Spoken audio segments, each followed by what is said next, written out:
Bonjour. Merci d'être là aujourd'hui dans l'amphi Simone Veil. L'après-midi, c'est entre 14 heures et 16 heures. Donc, je vais commencer par une présentation. Nous sommes 4 à prendre la parole et après, en fait, se succédera 3 étudiants et on a le plaisir de recevoir Camille Fourou. Pour nous, c'est vraiment super parce que vous verrez que c'est vraiment quelque chose qui est au cœur en fait du projet qu'on fait et surtout en fait du sens de cette recherche historique. Mais j'ai des notes, donc je vais vous les lire. Donc aussi un premier mot, cette rencontre aujourd'hui, elle s'inscrit aussi dans la Fête de l'Europe organisée par la Maison de l'Europe. Donc la compagnie Moradi a proposé à 3 étudiants en Master 2 Histoire de l'Université de Nantes, Blandine Baudet, Maxence Visset et Axel Bosset, de reconstituer l'itinéraire d'une jeune femme nantaise décédée au service volontaire du travail à Vienne, en Autriche, en 1944. Nous avons aussi proposé à l'historienne universitaire Camille Fourou, auteur du livre Produire la guerre, produire le genre, des Françaises au travail dans l'Allemagne nationale-socialiste 1940-1945, qu'elle soit invitée.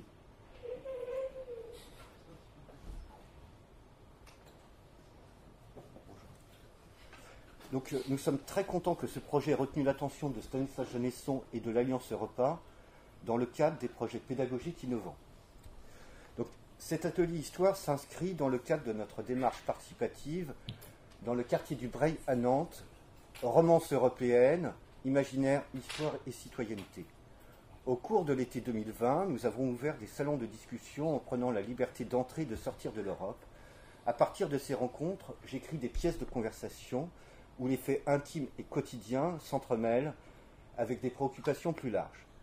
Nous sortions du premier confinement, les mots voisins, quartier, Europe et monde avaient pris de nouvelles résonances. Il y avait une vivacité à pouvoir échanger à nouveau, à se raconter et à écouter les ressentis des autres. Les romances.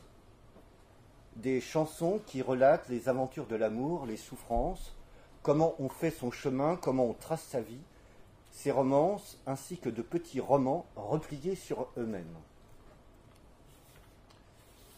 Cette première année 2020 s'ouvrait sur le chapitre 1, un vague sentiment européen, afin de convoquer des impressions sans chercher une réponse définitive. Nous proposions cette question naïve, « Dessine-moi l'Europe et je te dirai qui tu es ». 3 écrivains, Sylvie Boget, Cathy Barrault et Sylvain Renard, nous ont envoyé une lettre. Un musicien baroque, Jean-Marc Fauché-Berdazé, a donné un concert de violon et une traductrice de tchèque, Nina Amalchik, a fait voyager les participants en Tchéquie. J'ai commencé à écrire en parallèle une fiction à partir d'un chapeau melon que je possède, fabriqué en Tchécoslovaquie dans les années 1930. Un habitant du quartier du Breu, en dépression, s'enferme dans sa cave et trouve ce chapeau qu'il coiffe, mais il n'arrive plus à le retirer de son crâne et se met à réduire de taille. Une petite fille, Marion, le découvre et lui demande de réaliser une rédaction sur laquelle elle sèche. « Dessine-moi l'Europe et je te dirai qui tu es ». Romance européenne prend pour modèle le roman polonais écrit en français par Jean Potocki au XIXe siècle, le manuscrit trouvé à Saragosse. Une grande conversation où chacun raconte d'où il vient. Ainsi, Annick Soret, à mes côtés, très concentrée, nous a relaté le décès de sa mère à Vienne, en Autriche, en 1944. Cette histoire tragique nous touche, elle porte en germe des dimensions plus larges sur le destin d'une femme déplacée en Europe. Une vie anonyme, traversée par la guerre et les tentatives de survie. L'histoire de cette femme devient le fil d'Ariane de notre chapitre 2, Qu'est-ce qu'on jette et qui pousse ? Nous sortons du silence ce récit pour observer ce qu'il nous apprend. Nous donnons voix à ces oubliés de l'histoire qui n'ont pas été engagés, qui n'ont pas résisté, mais ont été, par le travail, au service d'une machine de guerre. Notre démarche de création consiste à mettre en place des protocoles participatifs. Nous réunissons des personnes autour de cette enquête, en leur demandant de venir avec leur mémoire familiale, afin de donner corps à cette histoire. Elle ne peut exister seule. Elle doit être un moyen d'inscrire des situations dialoguées qui voyagent à travers le temps. À partir du destin de cette jeune femme pendant la Seconde Guerre mondiale, nous souhaitons observer comment cette époque survit dans nos inconscients, comment les jugements se modifient, comment les historiens apportent de nouveaux regards. Les derniers témoins de cette période ont presque tous disparu, et pourtant, nous sommes abreuvés d'images d'archives et de fictions. Des mythologies ont pris place. Est-ce que nos souvenirs rapportés peuvent donner à entendre ce que les morts réclament dans nos mémoires? Comment nous sommes capables d'observer ces expériences de vie dont certaines ont connu l'impensable? Nous avons pour objectif de réaliser un spectacle de théâtre documentaire qui restituera cette recherche et ses étapes. Comme aujourd'hui, dans l'Amphi Simone Veil, pour ce laboratoire Histoire. Nancy Sulmon, qui est assise devant, qui a une table et qui est installée dans le public, va s'atteler au cours de l'après-midi à un reportage dessiné. Je ne fais pas plus de commentaires parce que, voilà, c'est... Ça n'existe pas, pour l'instant. Nous souhaitons aussi nous rendre à Vienne, je regarde Annick, en Autriche, pour aller nous recueillir sur la tombe de cette femme dont nous connaissons son emplacement, avec en point de mire un regard plus large sur la construction d'une action culturelle. Nous pensions aller vite, très vite, mais la pandémie nous retarde et cependant nous laisse du temps pour nous documenter et réfléchir. Annick mène ses propres recherches avec le besoin que nous soyons à l'initiative de certaines démarches. Nous avons contacté les archives municipales et départementales qui se montrent très attentives. La mère d'Annick est répertoriée sur le site internet du ministère des Armées et du service historique de la Défense à Caen, à la division des archives des victimes des conflits contemporains. La lecture des livres les STO de Jean-Pierre Vittori, les STO d'Alain Arnaud, l'histoire du STO de Raphaël Spina, nous permettent de mieux visualiser les conditions de vie de ces travailleurs, pour la majorité logés en camp. Nous sentons la tension des mémoires, ces personnes sont revenues coupables d'avoir été au service de la machine de guerre nazie. La vie des femmes reste entre parenthèses. Très peu d'informations apparaissent, si ce n'est l'opinion des hommes que ces femmes françaises étaient des prostituées. On sent que c'est insuffisant et caricatural, et qu'on nous refuse un autre regard. Sylvain Maresca, président de la compagnie Moradi, consacre un temps précieux de recherche dans les archives. Il nous invite à découvrir le livre de Camille Faurou, Produire la guerre, produire le genre. Il a un effet salvateur. Il donne une existence à ces femmes parties au service civil du travail. Nous entendons des vies, des choix, des romances et des destins déchirés. Ce passé reste douloureux, il semble renfermé dans des silences forcés qui viennent recouvrir la possibilité de comprendre ces femmes et d'entendre leurs paroles. Notre tentative de reconstituer la vie d'Yvette Paré est en pointillé, avec des périodes inconnues et pourtant une présence dans les documents des archives. Afin de pallier cette invisibilité, nous constituons une liste d'étiquettes qui thématise notre sujet. La réquisition de la main-d'œuvre, application de la loi, pourquoi c'est si important de contrôler et d'organiser le travail pendant la guerre. Les réquisitions à Nantes et en Loire-Inférieure. L'état moral et l'opinion de la population française. Méthode d'arrestation des femmes, prise d'otages et opérations de police. Quel type d'emploi exercent les femmes à Nantes? Service de la défense passive, la Croix-Rouge, travail avec l'occupant, collaboration, survie ou débrouille. Cette liste non exhaustive entre en écho du titre de l'article de Camille Faurou, l'étiquette infamante de volontaire, genèse administrative d'une catégorie de l'histoire de l'occupation. Maintenant, je vais laisser la parole à Sylvain Maresca qui va donner quelques points de ses motivations plus personnelles. Anne Neyens, chargée de médiation de la compagnie Moradi, donnera son regard. Annick Sorel nous parlera de sa quête de sa mère inconnue. Blandine Baudet, Maxence Visset et Axel Bosset proposeront ensuite leur travail d'historien en dialogue avec Camille Faurou. Puis un temps d'échange sera proposé avec vous. Merci. Alors, je vais aborder deux thèmes. C'est pourquoi je me suis emparé de cette histoire de la mère d'Annick, d'Yvette Paré, et comment j'ai procédé pour les investigations que j'ai menées. Alors sur le premier point, aussi loin que je me souvienne, j'ai toujours été fasciné par la Seconde Guerre mondiale. J'ai grandi au tournant des années 1960, une période qui était encore profondément imprégnée de ce passé récent, qui plus est dans un quartier populaire de Paris qui portait, ne serait-ce que sur le nom des rues, quantité d'évocations des années de guerre et des figures de la résistance.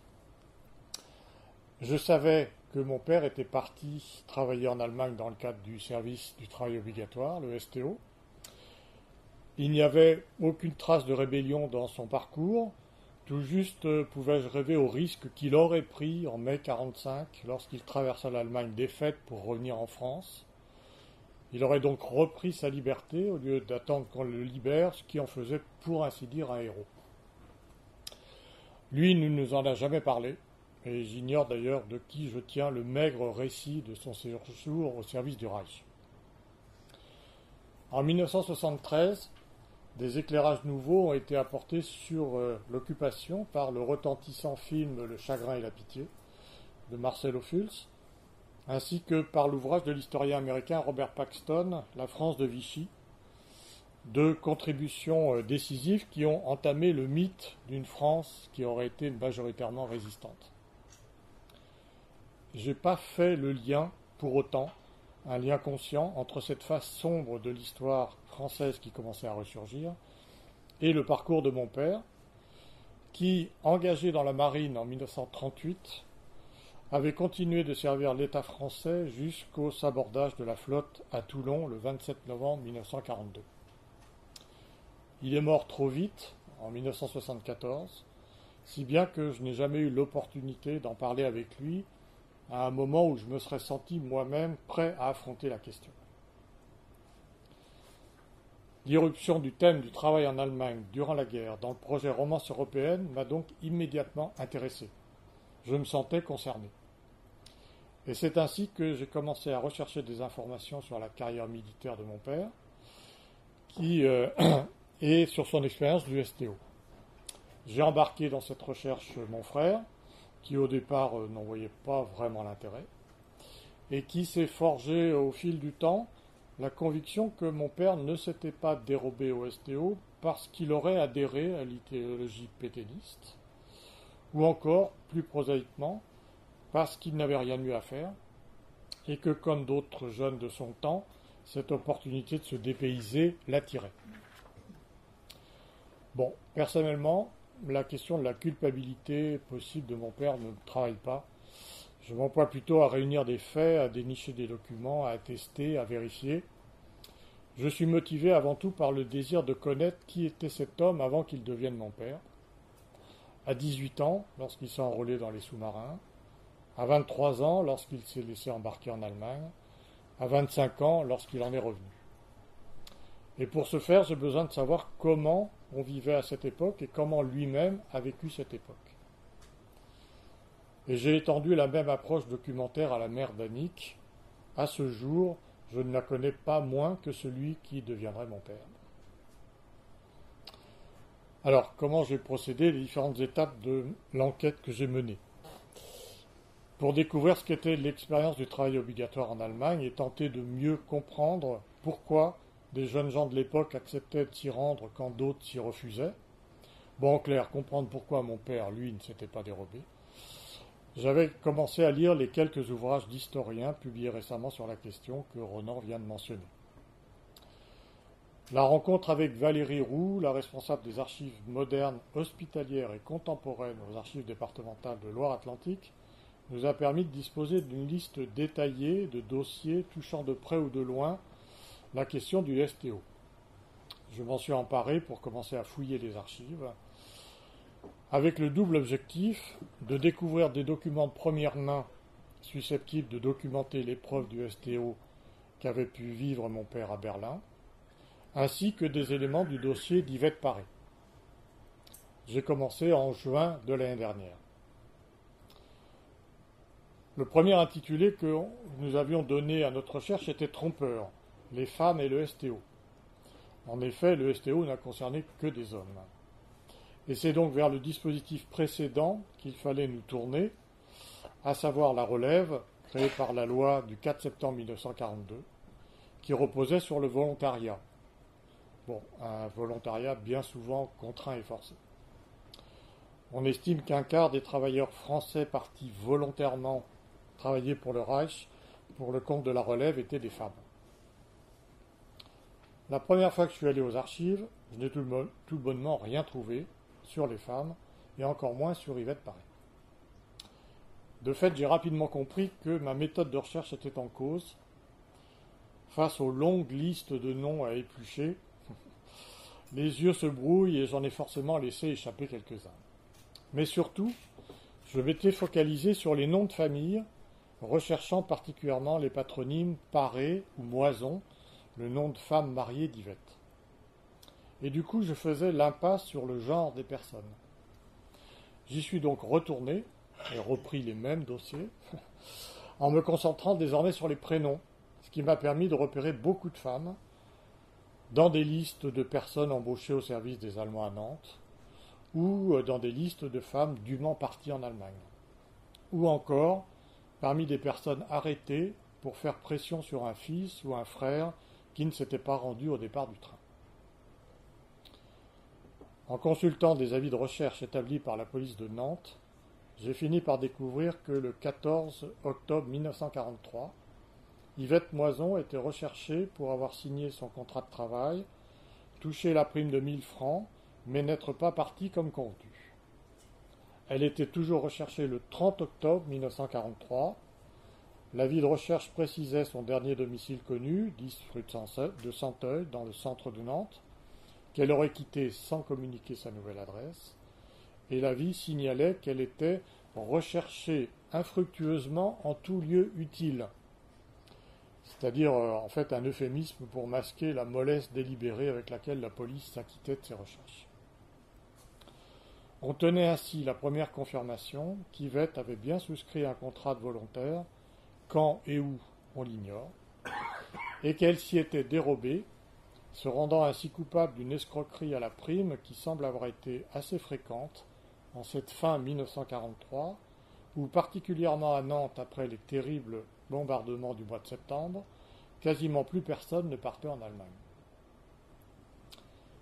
Entre juin 2021 et avril 2022, j'ai épluché quasiment tous les dossiers d'archives signalés, et même quelques autres, sans compter plusieurs livres et articles de la bibliothèque, des archives départementales, ce qui m'a permis de récolter quantité d'informations et de détails contextualisant l'époque et ce qui se passait précisément à Nantes, mais sans rien trouver de plus sur Yvette. En particulier rien sur son départ effectif pour Vienne, dont nous ne connaissons ni la date ni les circonstances. De même, n'avons-nous toujours pas retrouvé son contrat de travail, étonnamment absent de son dossier des archives de Caen. Faute de réussir à documenter les mois qui ont précédé son départ, je me suis alors employé à rechercher des données sur sa vie personnelle depuis le début, sur sa famille, sur sa jeunesse, jusqu'à son mariage. Et grâce en particulier aux bases de données généalogiques en ligne, comme Généanet ou Philae, j'ai retrouvé des articles de presse relatant plusieurs conflits au sein de la famille Paré, racontant avec force détail le violent accident de vélo qui, le 7 décembre 1935, valut à Yvette une fracture du crâne et une trépanation dont elle conservera une cicatrice au-dessus de l'œil droit. Et encore un article du Phare de la Loire, vraiment un quotidien que je vous recommande, dans lequel parut sa photo de reine du Muguet du Vieux-Doulon le 1er mai 1937. Ces aperçus fugitifs donnent un début de vie à cette femme dont la mémoire a été effacée au sein de sa propre famille et dont nous ne possédons à ce jour aucun écrit, même le plus anodin. Nous peinons à rendre vivant un tel fantôme. Sa photo a beau être peu distincte, aussi floue et imprécise que sa vie, elle nous assure au moins qu'Yvette a bien existé. C'est d'ailleurs cette certitude qui m'a frappé et ému lorsque, de mon côté, ayant élargi mes recherches personnelles à la mère de mon père, que lui-même n'a jamais connue, et dont nous ne savions rien, je suis tombé un jour, dans un dossier de police, là encore, sur 2 photos d'identité d'elle, Découvrir son visage équivalait à la rencontrer enfin pour de vrai. Au cours de mes explorations des dossiers d'archives, j'ai pris soin de noter toutes les informations que je trouvais à propos des femmes, qu'elles concernent directement notre sujet ou pas, afin d'engranger des données sur la vie des femmes à Nantes à cette époque. J'ai déposé la moisson ainsi récoltée, en particulier dans la presse locale, sur l'interface en ligne que nous avions ouverte, afin de la mettre à disposition des 3 étudiants qui nous ont rejoints sur ce projet, et de bénéficier ainsi de leur éclairage.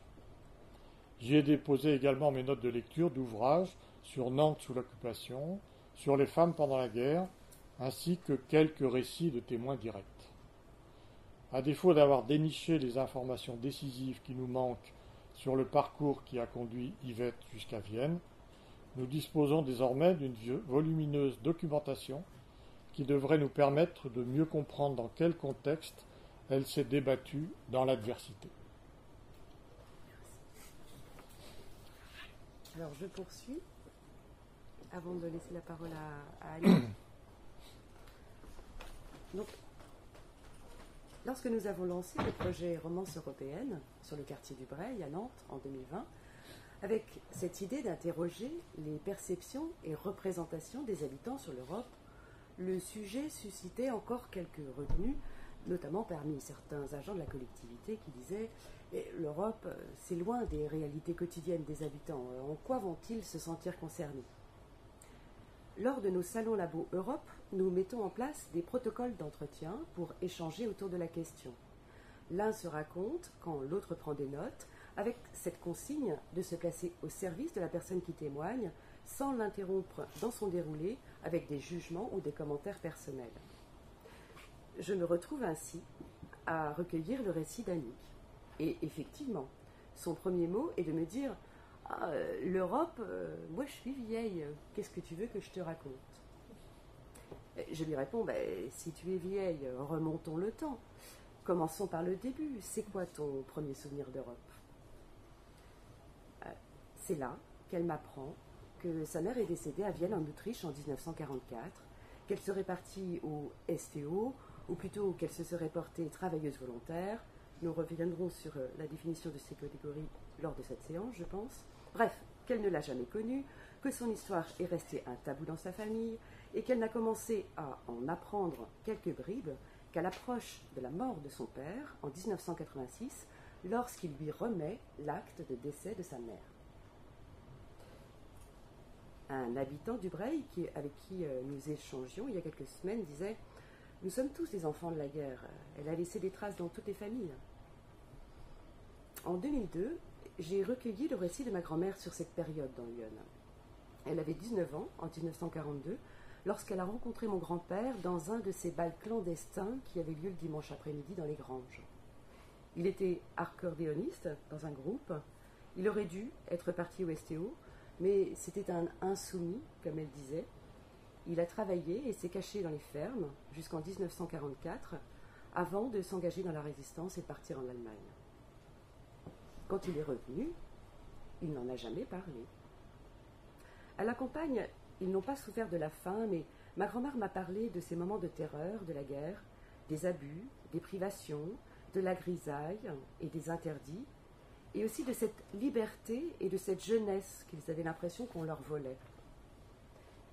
Des échanges avec Annick, que nous n'avons pas cessé de poursuivre jusqu'à aujourd'hui, échanges qu'elle a relayés avec sa fille, l'enquête ouverte aux archives municipales, départementales, et à la réception du dossier personnel de sa mère détenu aux archives du ministère des Armées de Caen, me feront comprendre que le parcours de sa mère est bien plus complexe que ce qu'en a transmis la mémoire familiale et l'histoire. Annick, je te laisse prendre la parole. Merci. Yvette, ma mère que je n'ai pas connue, a toujours été mon obsession. Je vais m'accrocher durant des années, et ce n'est pas fini, pour essayer de mieux la connaître, de percer le mystère qui l'entoure. C'est à l'âge de 12 ans que j'apprends l'existence de mes parents biologiques. Quel choc! Jusque-là, j'étais élevée par un oncle et une tante, l'oncle étant le frère de ma mère et mon parrain. que je croyais être mes parents et que j'appelais bien entendu papa et maman. Jamais il ne m'avait parlé de ma naissance, de mes parents, de mon frère. Que de mensonges, que de cachotteries. C'était un secret bien gardé, mais un jour, tout explose. En 1955, mon père obtient ma garde après de nombreuses bagarres juridiques. Je me dois donc d'aller vivre chez lui en Normandie. Je quitte définitivement Nantes début juillet et fin août, je m'évade pour retourner à Nantes chez ceux qui m'ont élevé. Alors, je suis placé dans une maison de redressement. Au sortir, en 1962, j'ai presque 21 ans. J'interroge tous les membres de ma famille, à commencer par l'oncle et la tante, mes grands-parents maternels, rien. Personne ne me donne le moindre renseignement. Personne ne sait ce que ma mère est devenue en cette fin d'année 1943. C'est un sujet tabou. Déçu, je laisse tomber, et le temps passe, beaucoup de temps. Je vais mettre 10 ans avant de recontacter mon père, afin qu'il connaisse ses petits-enfants. En 1986, il est sur le point de mourir. Il me remet alors le certificat de ma mère, dont il n'a jamais voulu me parler.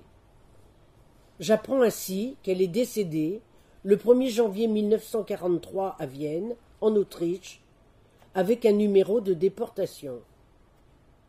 Qu'est-ce cela? Que faire? Me voilà encore dans une impasse. En 2006, une amie m'informe qu'elle a lu dans le journal un article parlant d'un décret permettant aux orphelins dont les parents auraient été victimes de barbarie durant la Deuxième Guerre mondiale de percevoir une indemnisation.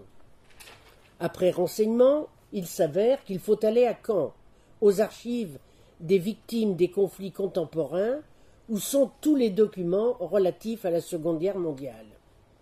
Je prends contact par téléphone, je reçois tout un dossier à remplir et à renvoyer. Une réponse me sera donnée dans 6 mois. Alors nous sommes en 2007. Cela fait 45 ans que j'attends d'avoir des nouvelles de cette mère mystérieuse. Le temps écoulé, effectivement, je reçois une réponse du ministère. Madame, nous ne pouvons prétendre à cette indemnisation car votre mère avait signé un contrat de volontaire pour partir travailler en Autriche et a perçu 1000 francs offerts par Pétain. Qu'est-ce que c'est que cette histoire? Mais je ne baisse pas les bras, il faut en savoir plus. Je prends rendez-vous, une amie m'emmène à Caen en voiture et je suis reçu aux archives par un monsieur charmant. En passant dans le couloir, une porte s'ouvre et quelqu'un lui remet le dossier de ma mère. Je ne vois pas la tête qu'il a. Ici, tout est silencieux.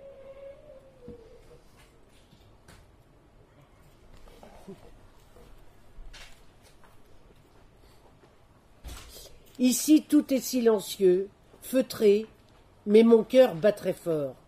Que vais-je découvrir? Il n'est pas question de faire des photos. À l'époque, bien sûr, nous n'avions pas de portable. Mais je peux prendre des notes. Les temps ont changé, et en 2021, j'ai pu récupérer le dossier moyennant finance. Il y a quelques documents écrits en allemand. J'apprends ainsi que mon père, qui souhaitait se remarier en 1951, a entrepris des recherches pour savoir ce qu'était devenue son épouse. Elle a quitté Nantes fin 1943 pour Vienne, où elle devait travailler comme cantinière au buffet de la gare et qu'elle est décédée le 1er janvier 1944. Motif du décès, fausse couche, empoisonnement du sang. À ce stade, il me faut vous donner quelques petites précisions. Je suis né en juillet 1942, mon frère 3 ans plus tôt.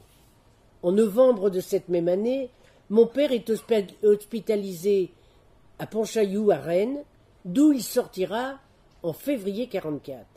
Pratiquement 16 mois d'absence. Ma mère se retrouve seule, sans revenu probablement, avec deux enfants en bas âge, dont moi qui étais très très malade, voire mourante. Ces 1000 francs étaient sûrement une aubaine pour elle. Alors, elle ne voulut plus partir, elle était réfractaire. Mais c'était la guerre, l'occupation, elle était piégée. C'est bien triste de mourir à 22 ans, dans de telles conditions. Moi, j'avais 18 mois et mon frère 5 ans. Le temps passe, et nous voici en 2022. Je vais bientôt avoir 80 ans. Il reste encore des zones d'ombre dans cette affaire, mais je continue à prospecter pour trouver le plus de renseignements possible. Aujourd'hui, je me sens plus forte parce que je suis épaulée. Je remercie la compagnie Moradi, Anne et Ronan, de s'être intéressés et investis dans mon affaire familiale, même si parfois ça m'a pas mal brassé. Je remercie particulièrement Sylvain pour son aide et son soutien et toutes les démarches que nous faisons ensemble. C'est une véritable enquête, passionnante et perturbante à la fois. Je sais où ma mère est enterrée. Au Central de Vienne, en Autriche. Alors le Central de Vienne, c'est comme... comment dire... C'est immense. Tu veux dire que c'est très grand? Oui, non, c'est comme le cimetière en France à Paris. C'est comme le Père-Lachaise à Paris, là. Donc c'est un immense cimetière, un des plus grands d'Europe, enfin précisément le deuxième après Hambourg. 240 hectares, 330 000 tombes. Mozart. Alors, là reposent des gens bien. Il y a Brahms, Beethoven, Schubert, la famille Strauss, mais pas Mozart. Mais pas Mozart. Mais par contre, il a une stèle à son effigie, parce que quand Mozart est décédé, il était très pauvre et était criblé de dettes. Donc il a été enterré dans une fosse commune. Voilà. Il y a aussi le carré des présidents autrichiens, il y a les carrés des vedettes, enfin, voilà. Donc, je ne sais pas si vous vous souvenez de Kurt Jürgens, un grand acteur qui a joué avec Sissi, impératrice, voilà, donc voilà. Enfin, du beau monde. Mais dans tous ces carrés-là, ma mère, elle est un peu à l'ombre. J'ai le numéro de l'allée, le numéro de la tombe, enfin, j'ai tout. Il ne me reste plus qu'à faire le voyage. Quand ce sera fait, je serai enfin apaisée. J'aurai réussi à mieux connaître Yvette, son histoire tragique, qui est aussi le début de mon existence. Car Yvette, c'est aussi mon histoire.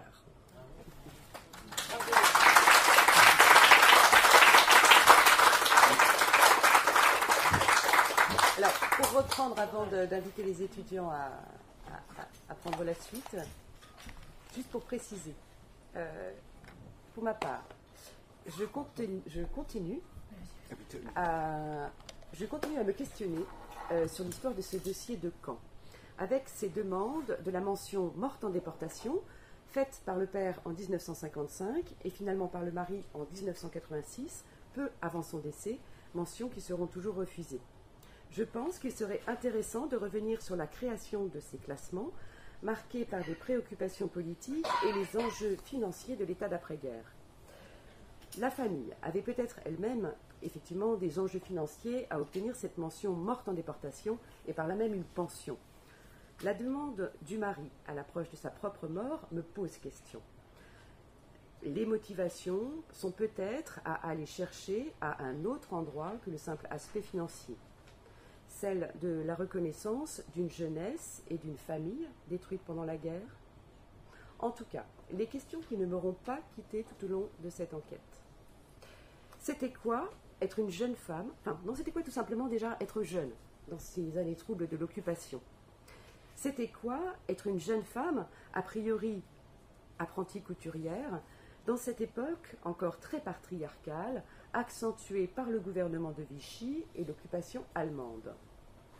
Comment une mère, avec 2 enfants en bas âge et un mari hospitalisé sur une longue durée, survit-elle seule à Nantes? Quelle motivation une jeune femme comme elle et celle de l'époque pouvait avoir pour choisir de partir volontairement travailler pour l'Allemagne. Quelle motivation une jeune femme comme elle et celle de l'époque pouvait avoir pour finalement choisir d'y renoncer. Comment survit-on à Nantes en 1943 quand on est devenu clandestine? Quelles sont les circonstances de son départ et de sa mort à Vienne en janvier 1944 d'un avortement? Et puis, quel est ce camp de rééducation du travail d'Oberlausendorf dans lequel elle est envoyée? Pour moi, l'histoire restée jusqu'ici invisible d'Yvette continue d'interroger celle de la classe sociale et du genre pendant la guerre. On laisse la place aux étudiants pour étudier cette histoire.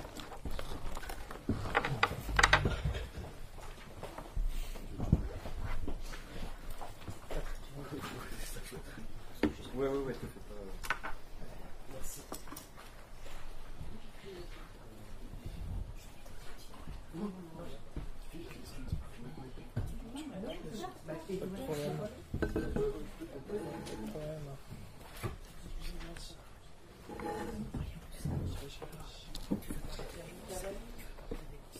C'est possible. Je ne vais pas vous le piquer. Merci.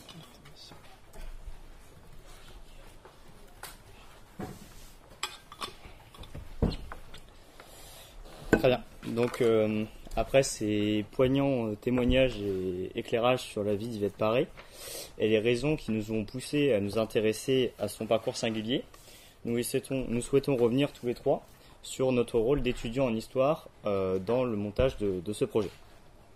Donc, celui-ci s'inscrit dans le cadre de notre projet tutoré, donc, qui est une composante à part entière de notre Master 2 HEP de l'Université de Nantes.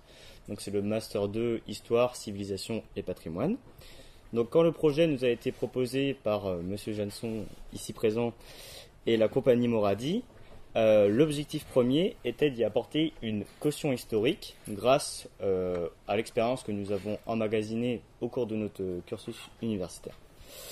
Si nous n'avons jamais prétendu être des experts sur ce sujet, étant donné la diversité de nos mémoires de recherche, donc nous deux, nous sommes en histoire moderne, donc c'est le XVIIe, XVIIIe siècle. Il n'y a rien à voir avec ce que nous traitons aujourd'hui. Nous pouvions au moins participer à l'élaboration du plan de recherche et axer les développements qui nous ont amenés à la création de cette conférence intermédiaire dans ce qui doit être dans le futur un spectacle. La période contemporaine est à la fois passionnante et ennuyante dans le sens où il est...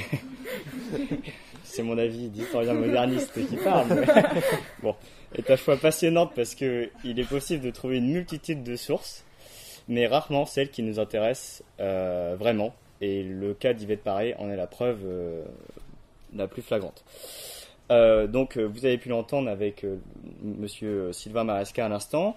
Fouiller les fonds archivistiques de fond en comble est une sinésure et on a parfois beaucoup plus de questions à se poser à la fin que de réponses.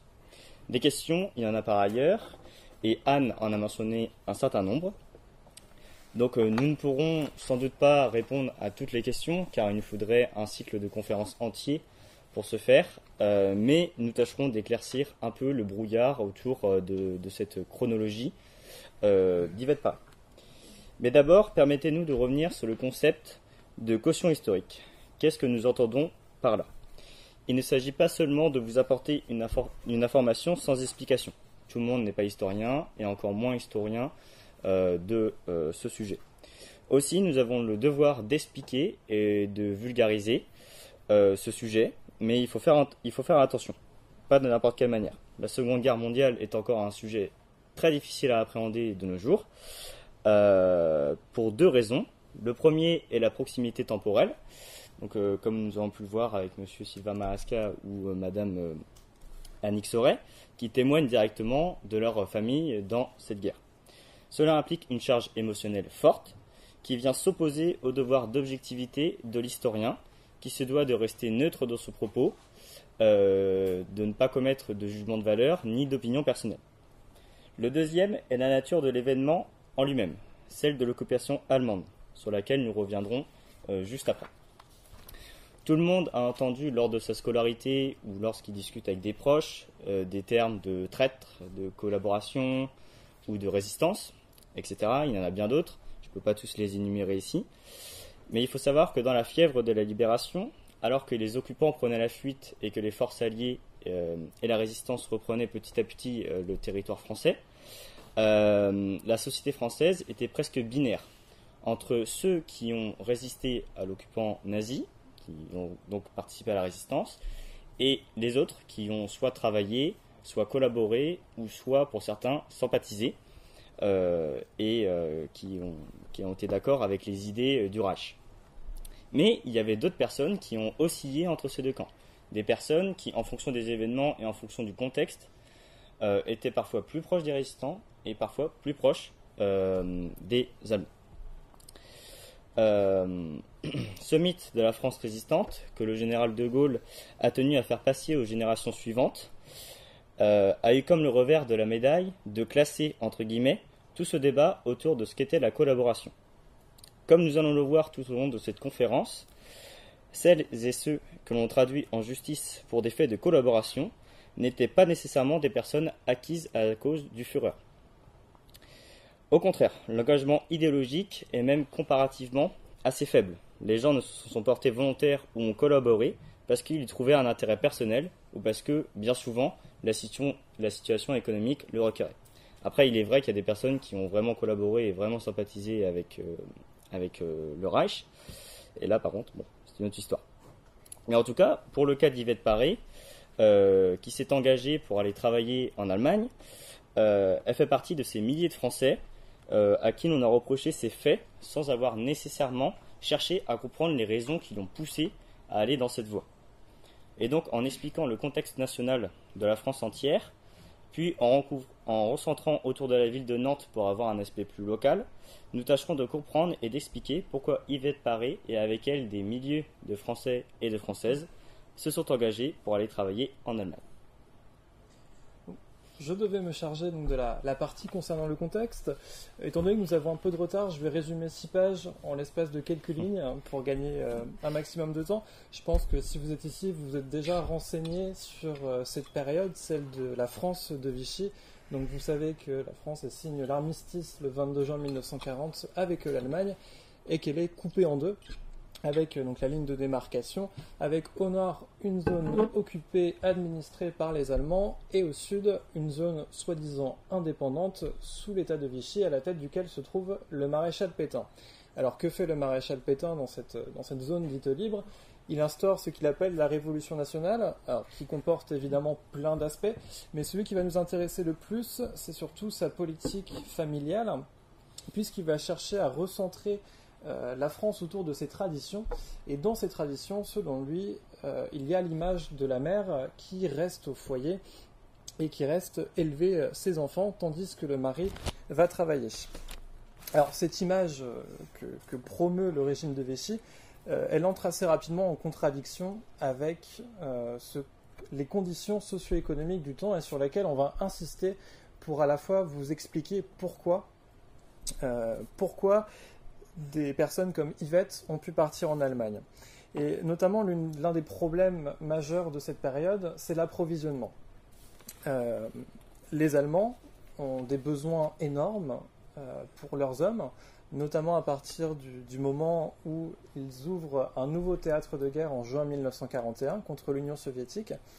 Et ils vont donc ponctionner les ressources de chacune des colonies, chacun des pays qu'ils ont conquis, ce qui va provoquer de nombreuses pénuries en termes de ressources pour les populations restées sur place. Alors on parle ici vraiment d'aliments de base, on parle de farine, on parle de pain, on parle de viande.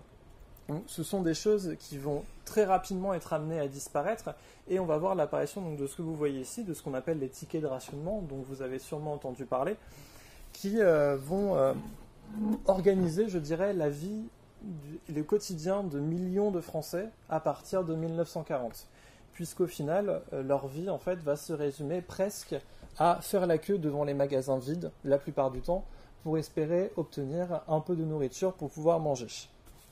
Alors évidemment, quand on est confronté à cette situation, en tant que femme, comme Yvette Paré par exemple, qui se retrouve avec 2 enfants à charge, évidemment la situation se complique, bien sûr. Et il y a des opportunités de travail qui se présentent en tant qu'ouvrière, bien sûr, dans les usines françaises, en tant que paysanne, puisqu'il faut bien remplacer les soldats prisonniers, faits prisonniers en 1940, et qui ne sont toujours pas revenus à ce moment-là.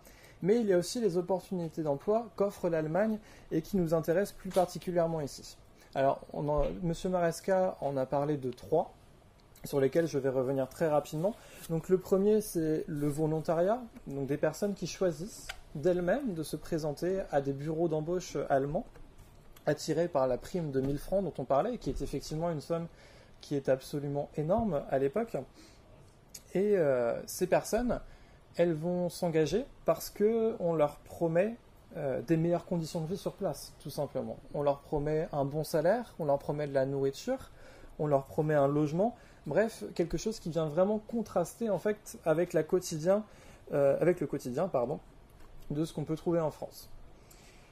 Ensuite, on a donc un deuxième et un troisième système, mais je les mets ensemble parce qu'ils sont liés en fait. C'est vraiment donc la relève à partir de mai 1942, où cette fois-ci, devant la demande toujours plus écrasante de main-d'œuvre de l'Allemagne, le régime de Vichy met en place une sorte de deal, une sorte d'échange en fait. Il dit à sa population: écoutez, si on envoie 3 ouvriers qualifiés en Allemagne, vous pourrez faire revenir un prisonnier de guerre. Donc ici, joue à plein le devoir de solidarité nationale. On montre en fait aux gens que c'est leur devoir de citoyen d'aller travailler en Allemagne pour pouvoir faire revenir les prisonniers qui sont, je le rappelle, dans des camps depuis 1940. C'est un échec, globalement. Le ministre de la Manœuvre allemand demandait 250 000 personnes, il n'en aura que quelques dizaines de milliers au mieux. Et de fait, à partir de février 1943, on va sur quelque chose de beaucoup plus répressif, qu'on va appeler le service du travail obligatoire. Donc là, en l'occurrence, c'est quelque chose qui va concerner tout le monde, ou presque, puisque ça va principalement se concentrer sur les jeunes et surtout sur les hommes. Les femmes ne sont pas intégrées dans ce système. Et ce qui nous amène en fait à une conclusion d'office, c'est que si ces femmes ne sont pas intégrées dans ce système de réquisition, alors ça veut dire que celles qui sont parties en Allemagne sont forcément volontaires, puisqu'elles n'ont pas été forcées à le faire. Donc ça, c'était pour le contexte général. Ensuite, pour revenir sur la ville de Nantes, je dirais qu'elle est représentative de toutes les villes en fait, françaises sous occupation allemande à ce moment-là.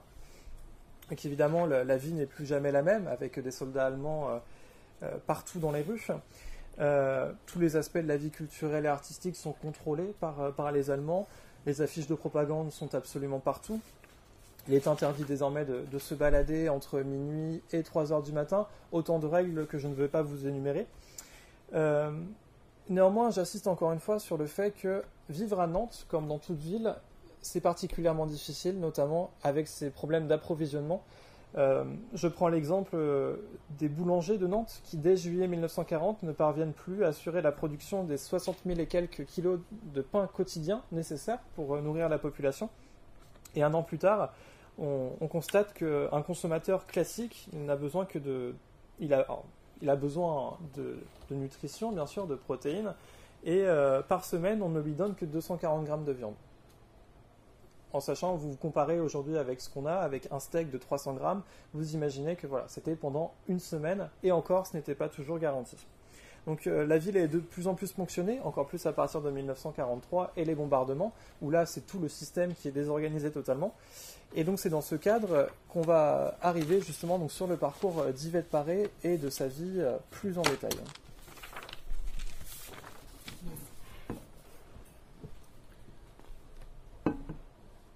Alors, donc moi je vais vous parler un petit peu plus donc, du parcours d'Yvette Paré pour comprendre un peu mieux qu'est-ce que c'était qu'être une femme sous l'occupation, puisque son parcours finalement il était assez similaire à plus de milliers de femmes françaises.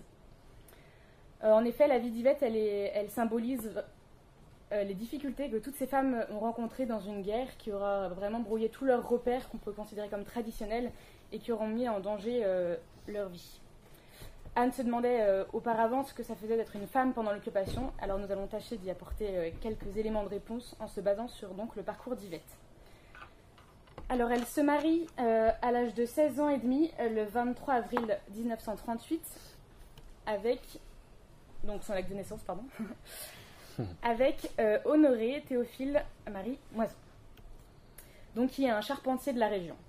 On a peu de détails qui ont filtré au cours des premières années de leur mariage. On sait juste qu'il y a eu la naissance donc, du premier fils, Yves, en mars 1939. Donc à 17 ans et demi, Yvette est déjà mère d'un bébé, mais on sait aussi que la guerre arrive peu de temps après pour venir chambouler tout leur cadre de vie qui peut en apparence être assez stable. Donc faute d'avoir trouvé le contrat de travail, on ne sait pas précisément quand est-ce qu'elle décide de partir en Allemagne. On peut se demander pourtant est-ce que c'est lié avec sa situation familiale, puisque on sait qu'après la naissance d'Annick, en 1942, que son mari donc, est hospitalisé pendant une longue période. Donc, est-ce qu'il y avait en amont déjà des soucis de santé qui ont fait qu'elle a dû travailler en avance? On ne sait pas trop. S'il n'était pas en état de travailler et s'il ne pouvait pas subvenir aux besoins de sa famille, avec en plus le contexte de la guerre, on peut se demander comment Yvette a pu affronter ça et effectivement qu'elle ait dû prendre ses responsabilités. Donc c'est en cela que cette situation fait écho à de nombreuses femmes au cours de cette période. Les maris qui étaient prisonniers de guerre, qui étaient morts au combat ou portés disparus.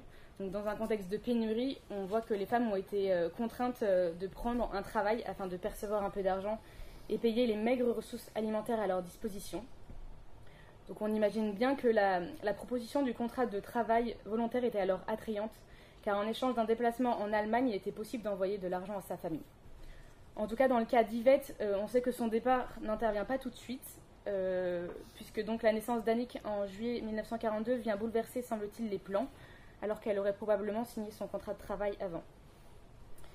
On ne sait pas à quel moment elle rejette ce contrat de travail, mais en tout cas sa présence est attestée sur Nantes jusqu'en septembre 1943, où elle est domiciliée au 10 rue de Santeuil. Il faut savoir que depuis le début de l'année, son mari n'a plus de nouvelles d'elle. Cela épaissit encore un peu plus le mystère autour de ce qu'elle a pu faire pendant cette période, puisqu'elle avait ses enfants à sa charge. Donc on peut être quasiment certain qu'elle a dû travailler pour survivre pendant cette période. La question c'est quel métier elle a pu exercer. Là encore, pas de réponse définitive, juste quelques pistes. Il existait dans cette période donc le travail en usine, quelques tâches ménagères rémunérées, l'agriculture, comme le disait Maxence, qui recrute en masse pour pallier au manque de main-d'œuvre partie affronter les Allemands au début de la guerre. Il y a d'autres opportunités, mais qui sont moins acceptées socialement. Travailler pour les Allemands en est une, par exemple. En effet, l'armée d'occupation est grande pourvoyeuse d'emplois. L'entretien de dizaines de milliers d'hommes présents sur le territoire exige une logistique assez importante, qui ne peut être assurée seulement par des Allemands. Il faut donc des cuisinières, des blanchisseuses, des servantes, des intendantes pour assurer le service des troupes. Les salaires y sont élevés, les conditions de vie meilleures par rapport aux autres emplois. Et il y a enfin une dernière voie encore plus décriée, celle de la prostitution. Nombreuses sont les femmes contraintes à s'inscrire dans les bordels de l'armée allemande ou à faire du racolage dans la rue, faute d'autres solutions. Évidemment, les conditions de travail sont assez difficiles. Elles doivent enchaîner les passes dans des conditions d'hygiène propices au développement de maladies vénériennes, bien que l'armée allemande et l'État français organisent fréquemment des rafles de femmes pour les soumettre à des dépistages de force. Donc on n'a quasiment pas d'informations sur cette période entre l'été 1942 et l'automne 1943, mais il y a fort à parier qu'Yvette a été concernée par l'une de ces situations.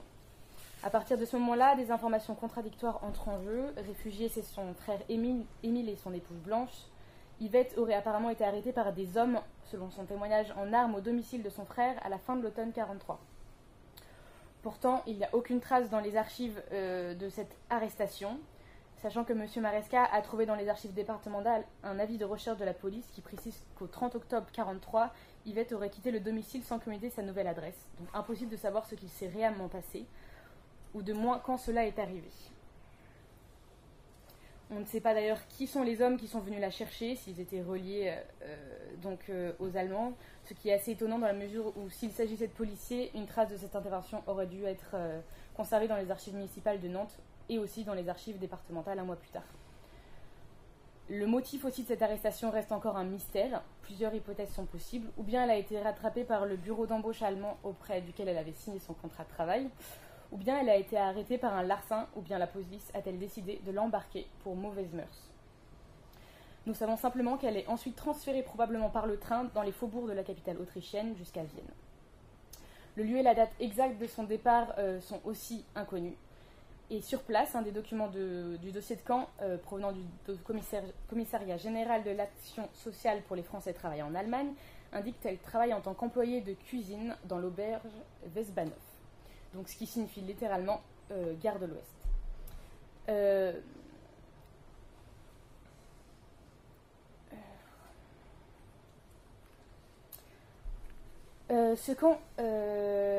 Son acte de décès, édité en français depuis l'état civil de Vienne, précise quant à lui qu'Yvette Paré demeure au camp de travail d'Oberlandesdorf et qu'elle est décédée à l'hôpital de Vienne.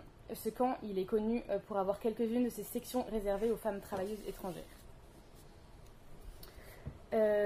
Cependant, la géographie de la région nous a posé quelques problèmes. Comme vous pouvez le voir sur cette carte, voici les différents lieux par lesquels Yvette serait passée, si l'on en croit les documents du dossier de camp, à notre disposition en haut à gauche, l'hôpital où elle est décédée, ce qui devait être son lieu de travail, donc là où il y a le T, l'auberge de la gare de l'Ouest, et en bas à droite, le position du camp de travail nommé Amberlasendorf. Tout de suite, on remarque la distance qui sépare ces deux éléments. Pour vous donner un ordre d'idée, il y avait 30 minutes d'autoroute qui séparaient donc le lieu de l'auberge, donc le lieu de travail d'Yvette, jusqu'au camp. Donc ce qui prouve qui laisse entendre que potentiellement elle dormait donc plutôt, elle était logée sur son auberge plutôt que dans ce camp de travail. On sait qu'entre son arrestation à l'automne 43 et son décès en 44, en incluant le temps de transport, Yvette ne passe que peu de temps finalement en Autriche. La traduction de l'acte de décès explique que la jeune femme est morte le 1er janvier 1944 d'un avortement septique. Donc pour reprendre la définition technique, il s'agit d'un avortement provoqué sous l'effet de manœuvres intra-utérines utilisant des techniques non stériles. Donc concrètement, il s'agit d'actes réalisés dans des conditions d'hygiène mettant en danger la vie de la mère.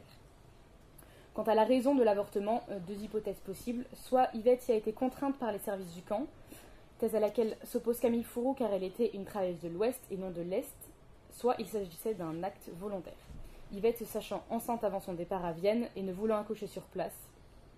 Donc cela mène à une autre interrogation à propos de son parcours, son mari étant hospitalisé depuis novembre 42 et n'ayant plus de nouvelles d'elle depuis janvier 43, elle est forcément donc tombée enceinte d'un autre homme. Donc avait-elle une liaison sérieuse avec une personne rencontrée au cours de cette année 1943 ou était-ce un accident ? On ne peut le conclure. En tout cas, la vie d'Yvette s'est arrêtée donc le 1er janvier 1944. Mais ce récit continue de nous interroger aujourd'hui. Puisqu'en 1947, son mari envoie une requête au ministère de l'Intérieur afin d'obtenir des nouvelles de sa femme. L'enquête est orientée vers la gendarmerie de Nantes et la brigade des mœurs affiliée pendant la guerre.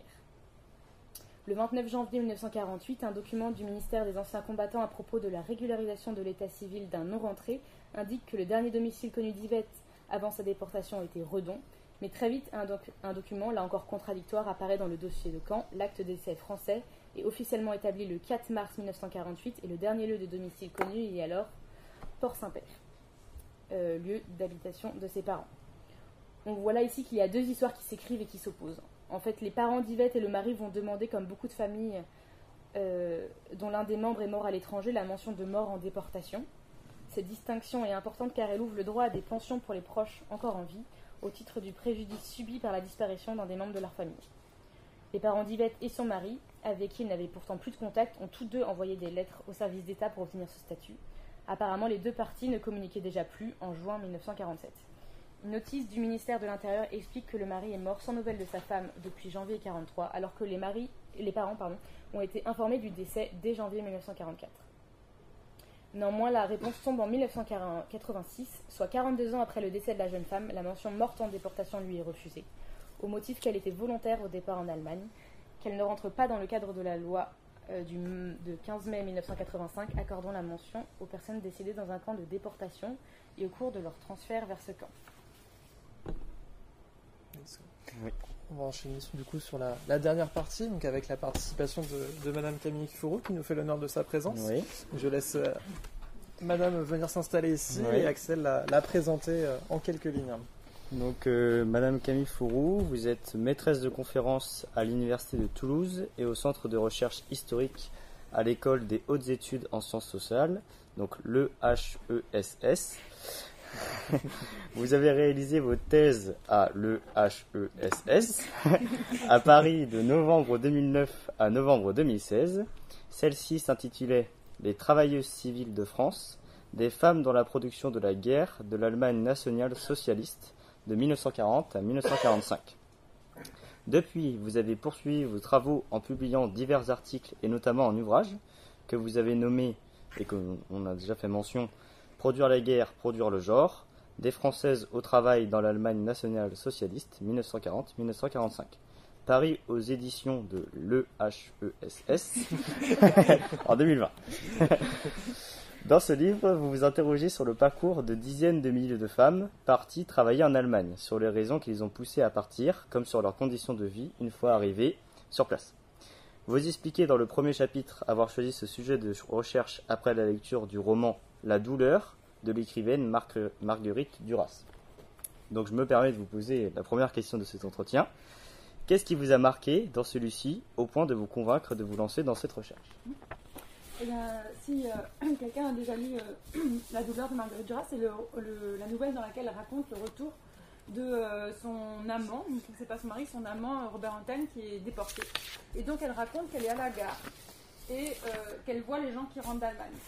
Et Marguerite Duras, qui est communiste à l'époque, donc un peu fâchée avec les gaullistes, comme on l'imagine, raconte comment des femmes qu'elle identifie au gaullisme, des femmes chic et respectable, accueille très mal ces femmes qui rentrent d'Allemagne, et donc elle décrit comme un contraste entre des femmes bourgeoises, sûres d'elles-mêmes, fières d'elles-mêmes, et les femmes rentrant d'Allemagne qui sont pauvres, qui ont du cambouis sous les ongles, et qui en plus ont le stigmate des traîtresses, quoi.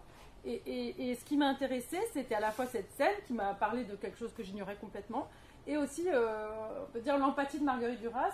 Je me suis dit, Marguerite Duras, c'est une femme qui, elle, est clairement une femme engagée, mais elle voit là quelque chose qui la dérange. Et ça m'a intéressée. Voilà. Alors, la question qui, je pense, interroge peut-être beaucoup de monde ici dans cette salle, c'est vrai que pendant cette intervention, on a utilisé beaucoup de termes de vocabulaire, on a parlé de volontaire, on a parlé de relève, on a parlé de service du travail obligatoire, et c'est vrai que voilà, quand on n'est pas forcément un spécialiste, ce sont des choses qui peuvent se mélanger, et qui se sont mélangées d'ailleurs dans les premières parties de notre recherche avec la compagnie Moradi. C'est vrai qu'au début on a parlé donc, de STO concernant les femmes, alors que ce n'était pas le cas, et on a employé le mot de volontaire pendant cette intervention, mais vous, dans votre livre, vous rejetez ce terme et vous préférez employer du coup l'expression de travailleuse volontaire. Alors, est-ce que vous pouvez nous expliquer travailleuse civile, pardon, travailleuse civile. Bah alors en fait, c'est vrai. Alors en fait, j'ai fait ma recherche en essayant de mettre en tension la façon dont on parlait de ces femmes en France et la façon dont on en parlait en Allemagne. Et si vous traversez le Rhin et que vous allez parler de cette période en Allemagne, on va vous parler du fait qu'il y avait 7 millions de travailleurs étrangers dans l'Allemagne nazie, un quart de la main-d'œuvre, donc quelque chose d'un peu étonnant, c'est-à-dire que le régime national-socialiste qui prône la pureté du sang fait venir dans ses usines un quart de la main-d'œuvre, jusqu'à un quart de la main-d'œuvre des pays qui l'occupent. Et mais au cœur de Berlin, par exemple, des Polonais, des Russes, des Français, il faut s'imaginer que c'est très cosmopolite. Et très majoritairement, ces gens viennent de façon contrainte, comme les STO. Les Russes, les Polonais, c'est comme ça. Et les femmes aussi, russes, polonaises, viennent de force. Donc, le terme qui prévaut en Allemagne, c'est une histoire du travail forcé. En France, on parle de ces femmes, on va dire que c'est des travailleuses volontaires, parce qu'elles partent volontairement. Mais en fait, quand on met les deux termes côte à côte, on voit bien que ni l'un ni l'autre ne dit toute la réalité. C'est-à-dire que c'est vrai que ces femmes partent volontairement. Vraiment, elles partent, voilà, elles choisissent de partir. Mais par contre, une fois qu'elles sont là-bas, le système est globalement un système de travail forcé des étrangers. Et donc, elles se trouvent, on ne peut pas dire que j'ai changé d'avis, je veux rentrer, ce matin je ne vais pas à l'usine. Là, vous avez des ennuis très sérieux qui commencent très rapidement. Donc voilà, et c'est cette tension qui m'a intéressée et qui m'a amenée à dire, si je continue à les appeler travailleuses volontaires, je continue à entretenir ce espèce de mythe français de femmes qui seraient allées se balader, quoi. Voilà. Et en fait, c'est pas du tout ça. Elles rentrent par la porte du volontariat et là-bas, elles sont dans un système de travail contraint. Et ce qui fait d'ailleurs qu'il y a toutes sortes de systèmes disciplinaires pour verrouiller les ouvriers étrangers, y compris ce qu'on appelle des camps de travail disciplinaire qui sont des sortes de prisons qui servent pour les ouvriers qu'on n'arrive pas à mettre au travail. Il y a des prisons, il y a toutes sortes de dispositifs spéciaux pour bien être sûr que les gens restent à leur place. Donc on a vu que la politique familiale de Vichy était assez traditionnelle, qui prenait la place de la mère au foyer. Donc dans quelle mesure ça n'a pas posé quand même pas mal de problèmes que ces femmes elles quittent la France pour aller travailler donc en Allemagne par rapport à l'administration vis-à-vis de leur politique nataliste? Oui, tout à fait. On l'a vu, je crois, dans les affiches. Comme vous montrez, les affiches n'invitent que les hommes à partir. Papa part, nous irons mieux. Les affiches que vous avez montrées nous montraient qu'on invitait des hommes à partir. Parce qu'en fait, Vichy n'est pas très à l'aise avec cette dimension de la collaboration économique, à laquelle pourtant il participe, qui contribue à organiser. Mais ça pose un problème parce que, alors que Vichy prétend régénérer la famille française, en fait, très concrètement, ça organise le départ de femmes seules. On ne peut pas partir avec ses enfants. On ne peut pas être accompagné de son mari. Donc, on organise une sorte de mobilité des femmes qui va complètement à l'encontre de ce projet de la Révolution nationale. D'accord.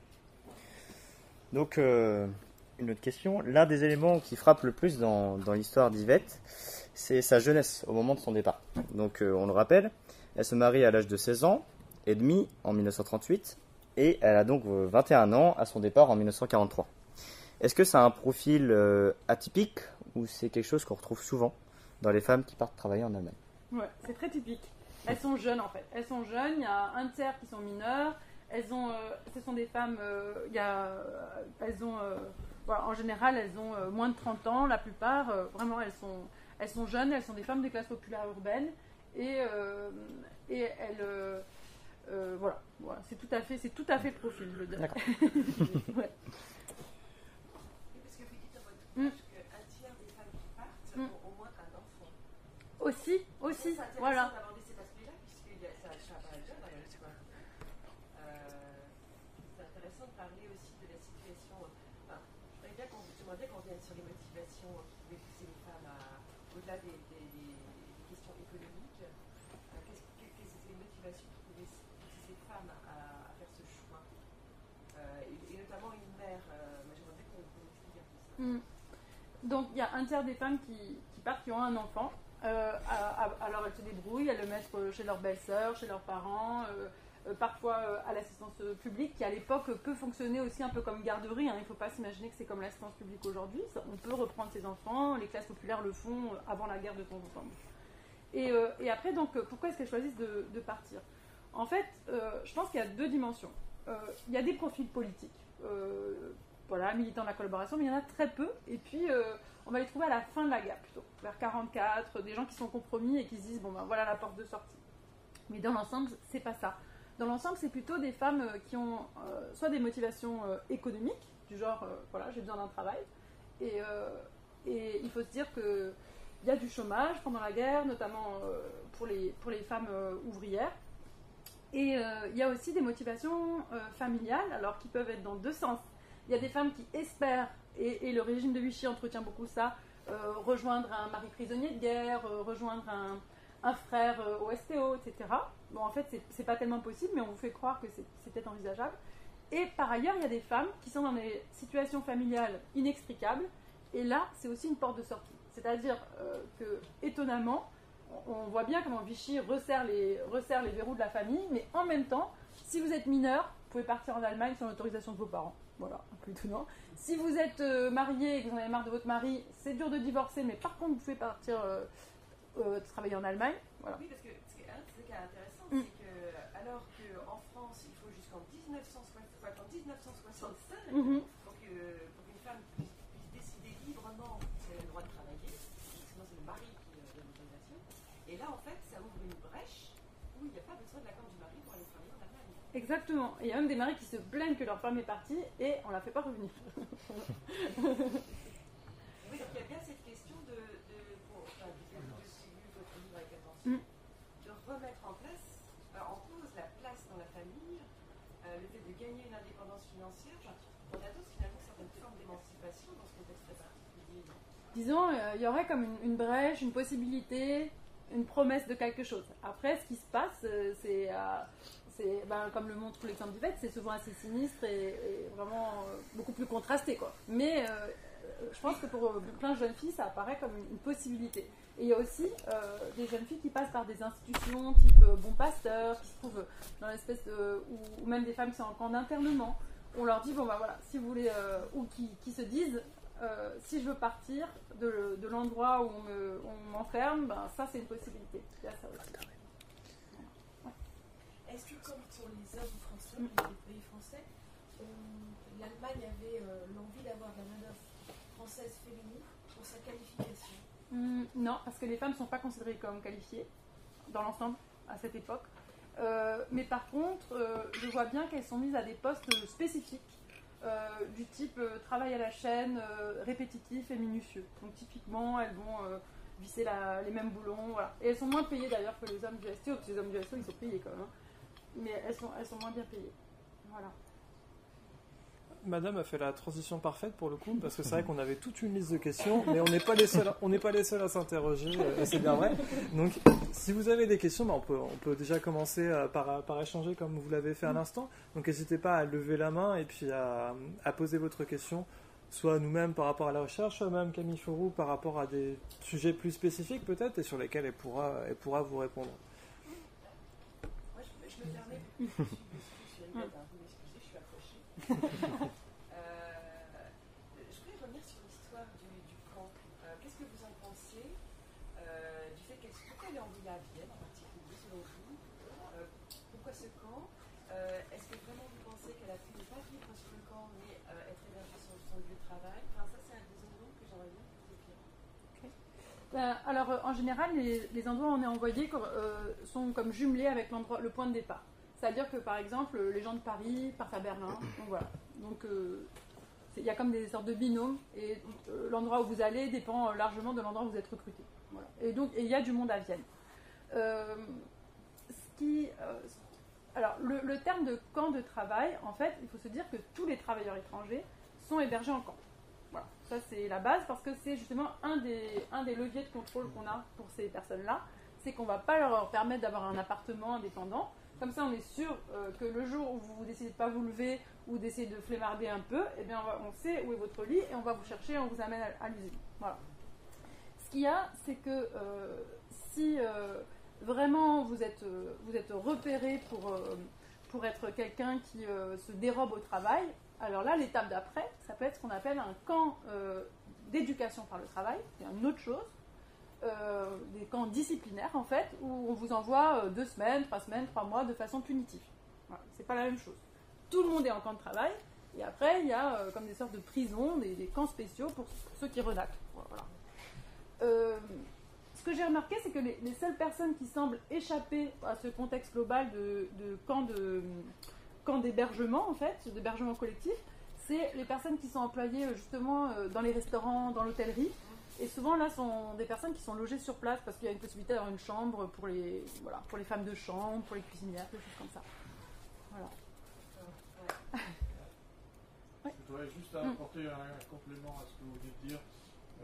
Dans les archives départementales, je suis tombé sur un recueil manuscrit qui détaillait tous les travailleurs volontaires, partis volontairement de Nantes, entre le printemps 43 et l'été 44. Donc j'ai évidemment regardé ça, j'ai vérifié les femmes, etc. Et ce qui m'a frappé, c'est que partent à Vienne les gens seulement à partir de fin 43 jusqu'à printemps 44. Pas avant, mais pas après. Après, je me suis posé la question, pourquoi et je me suis en particulier posé la question, vu la période, est-ce que c'était pas aussi lié au fait que beaucoup de régions et d'usines en Allemagne étaient bombardées, ça devenait absolument intenable. Vienne n'était pas, enfin, à cette époque-là en tout cas. Ouais. Donc voilà, j'ai juste complément d'information. Et après, sur ces femmes, j'ai essayé de trouver des informations sur ces femmes parties à Vienne. Bon, je n'ai pas trouvé grand-chose, mais sinon qu'il y en avait quand même un tiers qui avait été, dans les années précédentes, condamné pour des vols, pour du marché noir, etc. Donc ça rejoignait ce que vous disiez tout à l'heure, que peut-être on leur avait mis en main le marché, ou c'est la prison, ou vous y échappez en partant là-bas.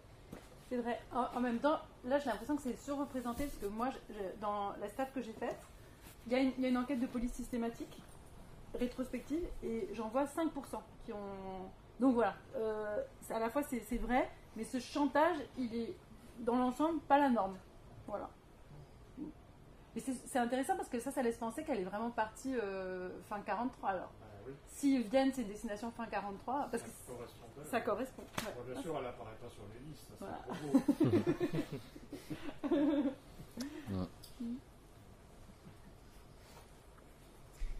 Mais justement, par rapport à cette arrestation qui est quand même très mystérieuse, hein, on parle vraiment d'une tante qui témoigne et qui dit il y a des hommes qui sont venus la chercher.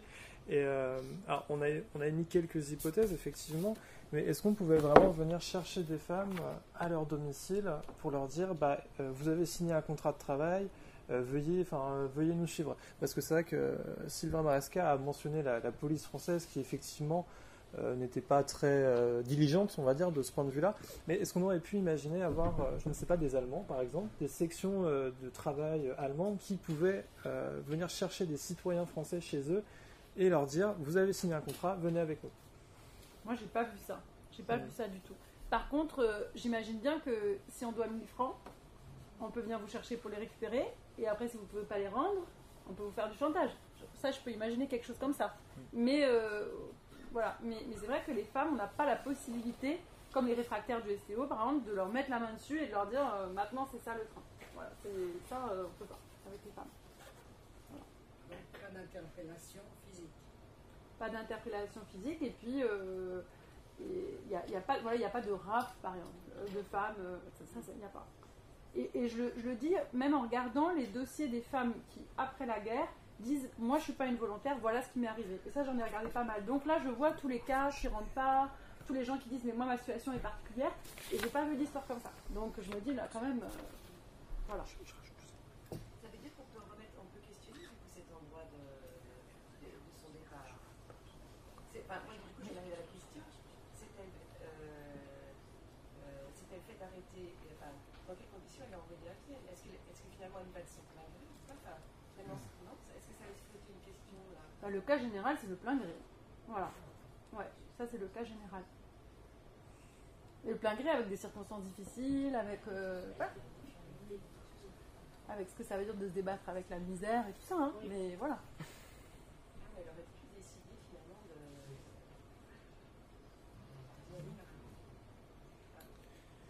mais c'est des vraies questions. Quoi. Oui. Un plein gré qui peut être très contraint. Voilà, c'est ça. Voilà. Mais qui n'est pas la même chose que d'avoir une loi qui vous tombe dessus et voilà. Elle était enceinte, hein, peut-être qu'elle voulait aussi échapper à la pression familiale. Voilà. Elle était enceinte quand elle est partie. C'est ce qu'on a l'impression. Alors c'est un peu la question effectivement, parce que si vous voulez, quand on reprend la chronologie en fait, donc on sait effectivement qu'elle décède d'une septicémie, probablement suite à un avortement en janvier 1944, mais encore une fois on n'a pas d'informations sur de combien de mois elle était enceinte à ce moment-là. Donc est-ce qu'elle est tombée enceinte avant de partir, donc dans les mois qui ont précédé son départ en Autriche, ou alors est-ce qu'elle a pu, je ne sais pas, en arrivant en Autriche par exemple, elle a quand même travaillé quelques semaines effectivement, donc est-ce qu'elle a pu rencontrer quelqu'un, avoir une relation avec lui, tomber enceinte ensuite? Encore une fois, zone d'ombre. C'est difficile à dire. Ce que je pourrais dire sur la question de la maternité et des relations amoureuses, ce que j'ai beaucoup étudié, c'est que c'est vrai que ce travail en Allemagne, il organise une sorte de grand brassage de gens qui par ailleurs sont pour beaucoup mariés, qu'on pense aux prisonniers de guerre, qu'on pense à tous ces hommes russes, ces femmes polonaises, tout ce qu'on veut, qui se trouvent ensemble et on fabrique des sortes de célibataires géographiques. On appelle ça aujourd'hui célibataires géographiques, c'est-à-dire qu'il y a les camps des hommes, les camps des femmes, peu importe que vous soyez mariés ou pas, voilà. Et donc, de fait, vous allez vous trouver séparés, soit parce qu'il est resté en France, mais même s'il est en Allemagne, vous n'allez pas être dans le même endroit que votre mari. Et donc, on fabrique du célibat.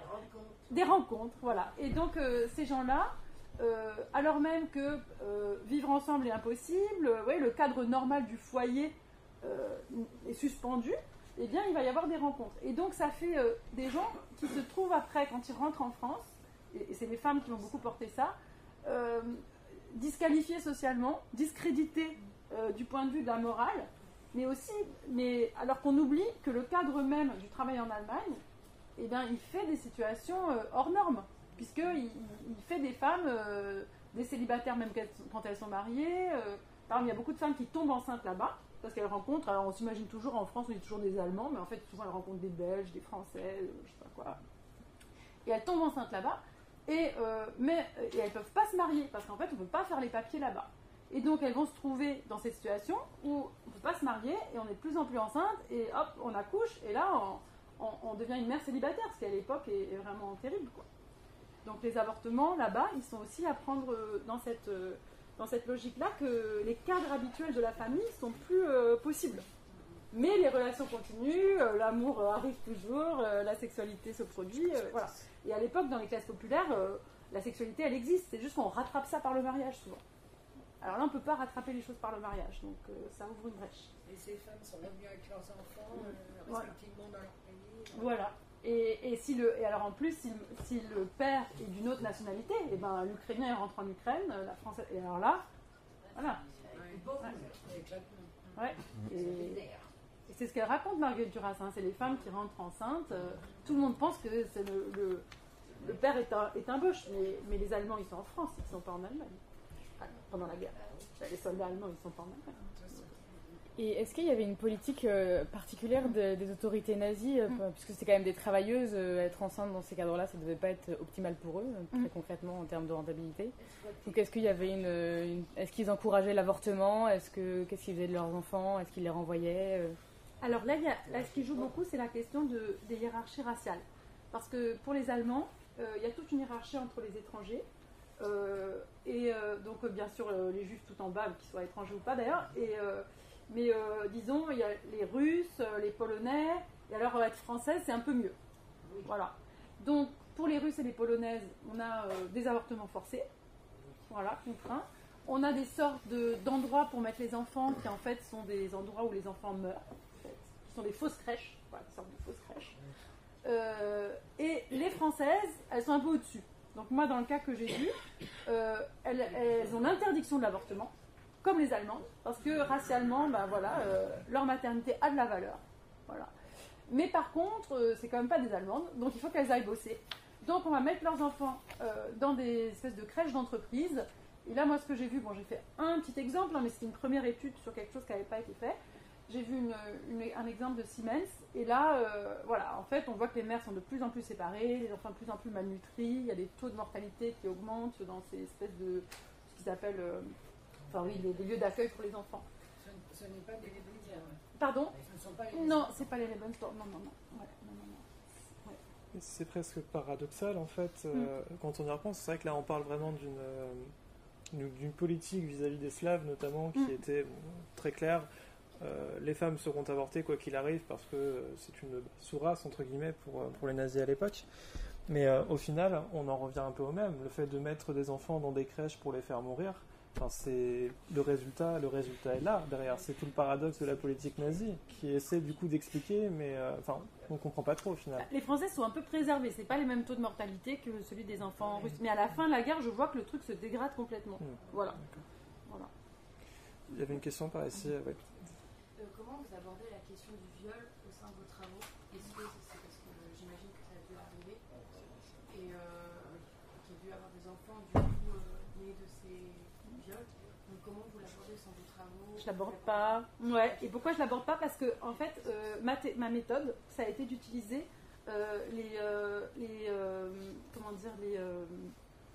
les dossiers judiciaires des femmes incriminées. Et c'est comme ça que j'ai sélectionné les Françaises. Et donc, parce que comment... c'est une question de méthode.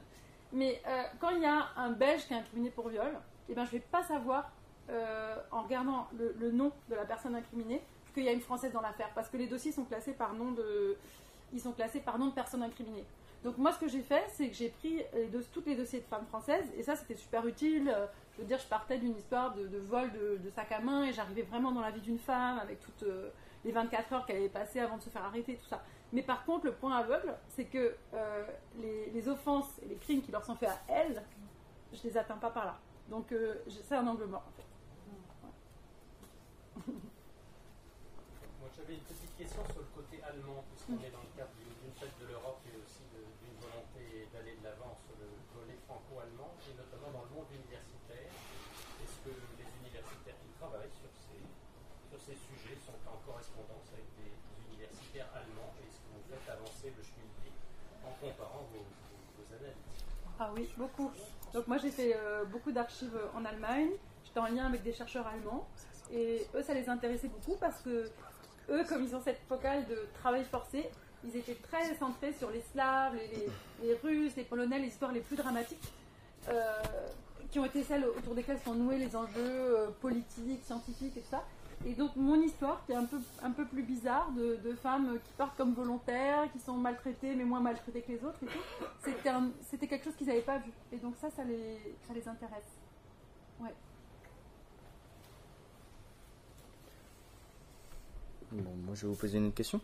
Est-ce que vous avez pris connaissance des jeunes femmes qui sont parties volontairement en Allemagne, qui sont décédées là-bas et qui ont eu la mention morte en déportation? Ouais. Par exemple, là, Yvette Paré ne l'a pas eu, mais pourquoi certaines femmes l'ont eu et pas elle? Là, en ce moment, j'ai travaillé sur les 200 femmes qui se sont trouvées à Ravensbrück. En fait, il y a parmi toutes les déportées de Ravensbrück, d'un camp de concentration, il y a 200 femmes qui sont des travailleuses qui, à un moment, renaclent au travail, les choses tournent mal, la Gestapo, hop, la prison, hop, ça tourne encore plus mal, et en camp de concentration.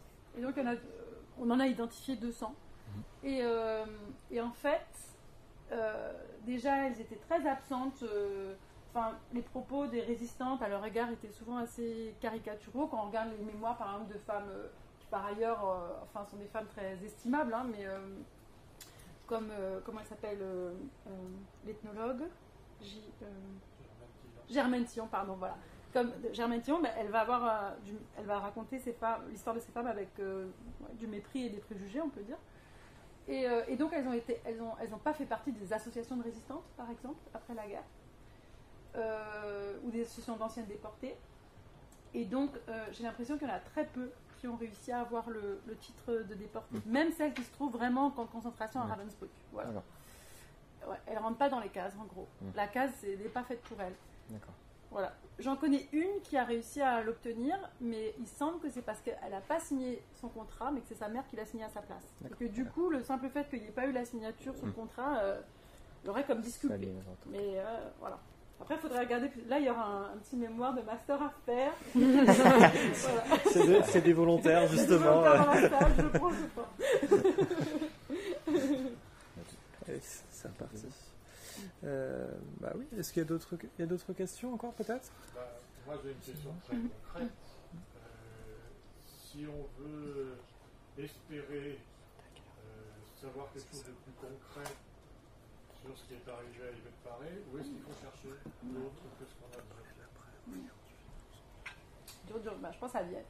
Oui, à Vienne. Ouais, on peut trouver des choses à Vienne. Ouais. Surtout, ce qui est bien, c'est qu'en fait, comme l'histoire des travailleurs français en Allemagne et en Autriche, ça a été un moment, une sorte de cause politique, où il y a plein de gens qui ont dit mais il faut qu'on regarde notre passé en face, en fait c'est grave ce qu'on a fait. Là on ne peut pas dire qu'on ne savait pas, parce qu'en fait c'était les mêmes ateliers où nos grands-parents ou nos parents étaient côte à côte, et donc voilà. Donc il y a eu tout ce travail politique. Du coup, en général, les archives sont bien recensées. Moi, c'est grâce à ça que j'ai pu faire ma recherche, parce qu'il y a tout ce travail pour dire mais on va faire les listes, on va rassembler les dossiers, tout ça. Donc je pense que là c'est possible. Juste une anecdote, j'ai contacté les archives de Vienne, de la ville de Vienne. Ils m'ont répondu, on peut faire votre recherche, c'est 30 € la demi-heure. Ah oui. Bon moment. Ça refroidit un peu, quoi. Ça refroidit. Enfin, un peu plus de budget. Bon, on n'a pas pris la bouteille de vin, sinon. On peut faire une demi-heure. Hein. Une demi-heure. C'est clair. Le travail qui a été effectué pendant toutes ces années en STO, est-ce que ça a été reconnu par la France quand toutes ces personnes-là se sont retrouvées à être retraitées? Est-ce que ça compte? Ça, je sais pas bien. Je sais pas bien. Il fallait pouvoir le prouver. Je parle pour les hommes. Hein. Oui. Je parle pour les hommes. Oui, il fallait pouvoir le prouver. Quand on a fait le dossier de retraite pour mon père, lui, il était parti, il était, comme on dit, insoumis là. Il est parti parce qu'il ne voulait pas. Mais il a eu des copains, il a témoigné pour nous. Moi, j'ai une indication, je me suis trouvée dans votre livre. La loi de mai 1951 implémente le statut des personnes contraintes en pays, accorde aux personnes reconnues comme telles, donc contraintes, le fait de leur valoir la période de travail forcé pour le calcul de leur retraite, bénéficient d'emplois réservés et reconnaître comme maladie professionnelle les affections durant leur séjour en Allemagne. Ça, c'est sûr que la loi sur le. Elles sont exclues de cette loi sur le travail. Elles ne sont pas reconnues comme travailleurs contraints payés ni. Donc ça voudrait dire que il faudra en déduire que donc elles n'ont pas vu le calcul de leur retraite. Parce que c'est une des dernières questions que je trouve importante d'aborder, c'est vous faites un chapitre vers la fin de votre ouvrage sur le rapatriement et la création des catégories administratives pour s'occuper de tous ces rapatriés qui reviennent. Et je trouve que ce sera intéressant de revenir un petit peu simplement sur la création de ces catégories et de quelle manière finalement elles sont limitatives et que du coup elles ne rendent pas compte de l'expérience de ces femmes. J'aimerais bien vous expliquer un petit peu cet aspect-là. C'est-à-dire quand elles rentrent, le problème c'est que ces femmes-là elles sont très visibles. Parce que si vous êtes un homme, vous êtes parti comme volontaire ou STO, on ne sait pas. Et finalement ça ne se voit pas sur votre visage. Donc vous rentrez en 45, voilà. Vous pouvez vous fondre un peu dans la masse si vous êtes parti volontairement. Mais une femme qui rentre d'Allemagne, soit elle est déportée, et dans ce cas-là on peut s'imaginer qu'elle est très marquée physiquement, soit vous êtes travailleuse. Donc en fait, vous êtes volontaire, partie volontairement. Et donc en fait, elles vont cristalliser toute la colère qu'il y a en fait à l'égard des traîtres, des volontaires, etc. Elle va se cristalliser sur ces femmes, par exemple au retour à la gare. Voilà. Et au début, il y a des espèces de nuances. Par exemple, les épouses de prisonniers de guerre qui auraient voulu rejoindre leur mari. Ça, c'est un peu troublant parce que déjà pour Vichy, c'est les seules femmes valables dans l'affaire. Et donc, ce qui est bizarre, c'est qu'en 1945, c'est encore la seule excuse valable, c'est d'avoir voulu rejoindre son mari. Bon, on voit bien comment se conjugue la loyauté nationale, conjugale, justement. Voilà. Bon. Et donc, au début, il y a des catégories un peu floues. On peut être personne volontaire, non volontaire, contrainte. Voilà, il y a des catégories un peu larges. Et puis après, ça se restreint. Et puis, voilà. Assez rapidement, si vous êtes une femme, vous êtes volontaire et donc vous êtes exclu on arrête de faire ces nuances-là et donc vous êtes exclu des bénéfices en fait qui sont réservés aux personnes du STO. Alors, c'est pas pour autant des femmes qui sont traînées devant les tribunaux, c'est ça qui est un peu intriguant, c'est-à-dire que il y a un grand nombre de femmes qui sont parties et d'hommes, ils sont pas pour autant jugés pour collaboration. Mais du coup, il n'y a pas non plus de défense explicite. On s'imagine que s'ils avaient été traînés devant les tribunaux, ils auraient pu raconter des choses, puis même des choses un peu compliquées. Par exemple, oui, je suis partie volontairement, mais en fait là-bas j'étais forcée et tout ça. Et donc cette complexité, finalement, on n'a pas l'occasion de se raconter. Et du coup, silence radio. Pas seulement donc à ce sens-là, c'est pas du tout une exception. Moi, toutes les histoires que j'ai entendues, c'est ça. C'est silence, il vaut mieux pas en parler, les gens vont pas comprendre. Dans les familles aussi, des silences, des non-dits, des demi-vérités, etc. Je pense que ça, c'est vraiment le commun. Il y a très peu de femmes qui écrivent leur mémoire, par exemple. Et celles qui l'écrivent commencent toujours en disant « Je ne suis pas comme les autres, je n'ai rien à voir avec toutes ces femmes qui sont parties, moi c'était spécial. » Vous voyez, ce qui est bien la preuve que voilà, c'est impossible d'occuper cette place. Voilà. J'avais une question par rapport à ça, du coup, en revenant un peu sur cette période, et surtout par rapport à la libération. Donc, c'est vrai que le retour des volontaires, des travailleuses civiles en l'occurrence, pardon, je suis encore dans ce terme, on est d'accord qu'il s'étale donc, de la 1944 jusqu'à 1945 à peu près, parce que j'imagine qu'à la libération de la France, des travailleurs prennent l'opportunité de pouvoir revenir, du coup. Donc, on sait qu'à cette période, c'est une période qui est... alors, je n'irai pas jusqu'à dire anarchique, mais c'est compliqué dans le sens où, à un moment, l'autorité française n'est presque plus, puisqu'on voit que Vichy s'évanouit dans la nature, presque, et que les résistants donc, prennent le contrôle au fur et à mesure, et notamment cette période qu'on appelle l'épuration, du coup, où donc, tous ceux qu'on juge collaborateurs vont être jugés, traînés en place publique, et notamment les femmes qui sont confrontées donc, à un phénomène de tonte. Donc toutes celles qu'on a accusées de collaboration, on les traîne en place publique, on les humilie littéralement, et on leur coupe les cheveux. Et je voulais savoir justement si on avait également ce cas-là, parce que c'est vrai que là on parlait vraiment de collaboration, alors pour la plupart c'était ce qu'on appelle la collaboration horizontale, du coup, donc des personnes qu'on avait accusées d'avoir sympathisé, ou pire d'avoir couché avec des Allemands, mais ce qu'on a eu c'est des exemples aussi avec des travailleuses volontaires qui sont revenues, qu'on a reconnues comme travailleuses volontaires, au travail civil, et là on aura dit on leur a infligé ce sort là en fait. Ben, elles font partie des femmes tondues. Toutes ne sont pas tondues, mais parmi les femmes tondues il y a des travailleuses, et je dirais qu'elles partagent avec les femmes tondues tout cet imaginaire de sexualité, parce que comme vous le dites, il y a des femmes qui sont des collaboratrices politiques, c'est-à-dire que parmi les femmes tondues il y a des femmes qui sont juste des femmes convaincues politiquement, mais par contre toutes les femmes tondues, on a cette idée que c'est une affaire de sexualité et de coucher avec les Allemands. Et ça nous ramène à la façon dont l'imaginaire de la collaboration féminine à l'époque, il est très sexualisé. On ne les accuse pas de trahison à la nation, de mauvais engagement politique, peut-être parce qu'à l'époque, on a du mal à imaginer qu'une femme peut avoir des idées politiques, elles ont à peine le droit de vote, vous voyez. Donc il y a une sorte de traduction, pour les femmes seulement, du politique en sexuel. Et donc les femmes qui rentrent d'Allemagne, on dit qu'elles ont couché avec les Boches, qu'elles ont fait la fête avec les Boches. Il y a tout un imaginaire sexuel, alors que ce qu'elles ont fait est comment dire, effectivement, à participer à la machine de guerre, mais plutôt du côté de visser des boulons et monter des systèmes pour les chars. C'est pas une affaire sexuelle. Mais par contre, le stigmate auquel elles font face en rentrant, c'est un stigmate de sexualité débridée, déloyauté sexualo-politique. Ce qui est spécifique aux femmes.